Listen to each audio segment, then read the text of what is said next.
Hi everyone, Audrey here. So I am all about the quickest and easiest way for hair removal, and I'm excited to show you how to have the best experience using an epilator. Now, hair removal has never been easier or more efficient than with an epilator. It removes hair from the root so it doesn't grow back as quickly, and you can use an epilator on your legs, underarms, bikini area, face, and whole body. I personally prefer Philips epilators. All right, I want to walk you through how to use an epilator for the best results. I've been using them for years and I have just been such a big fan. Now there's a secret to the sauce with epilators, so I love that I have the chance to share with you some of my top tips. Let's talk about the right time to epilate. Insider tip, epilate right after your period. Now this is important because some women report that they are least sensitive the 3 or 4 days right after their periods. So this is usually a good time to try epilation for the first time.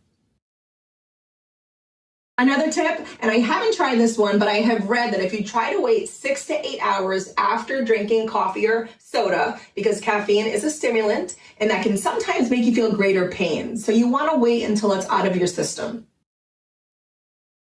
So when you're deciding on the best epilator to use, my suggestion is to use a wet, dry epilator. That's what I have. Now, I love to epilate right after a warm bath or a hot shower because it just softens the hair and it opens up my pores, which makes it easier to epilate. Now, using a wet, dry epilator works because when you're wet, I'm in my bathtub right now, it just makes it easier to do that.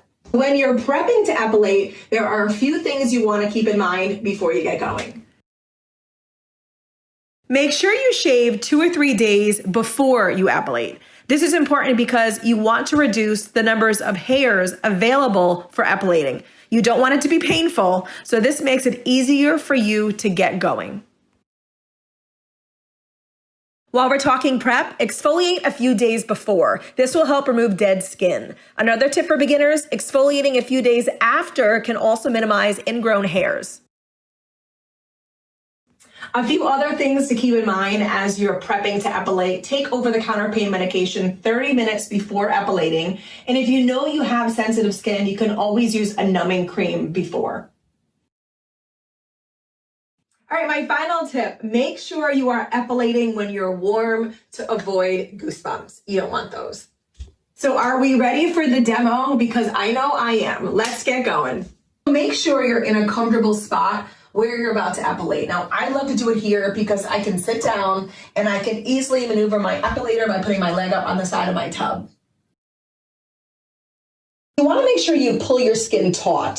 So just stretch your skin like this, however it's most comfortable for you, but just get a flat, tight skin surface like this to epilate on because you will capture as many hairs in one pass as possible. So basically just think of it like this. The fewer passes with your epilator will be less painful.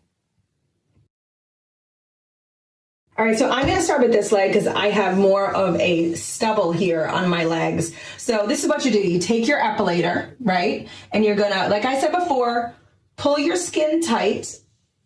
However it's easiest for you, pull it tight. Take your epilator, hold it at a 90-degree angle against your hair growth. I'm going to turn it on. You're going to hear it. Just like that, okay? So I'm going to put it back on, and then I'm going to just start working right against the hair.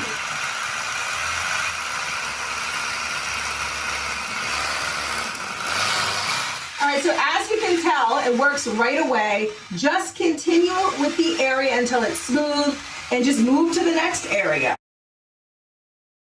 It will be a little painful at the beginning, but the second time will be easier than the first, and the third time will be easier than the second. But the best part, this is the best part of all, now you can enjoy up to 4 weeks of hair-free and smooth skin. And for somebody like me who literally has to shave every 4 to 5 days, that's a very big deal. So if you have any additional tips at all, please share them. I'd love to hear them. And thanks so much for watching.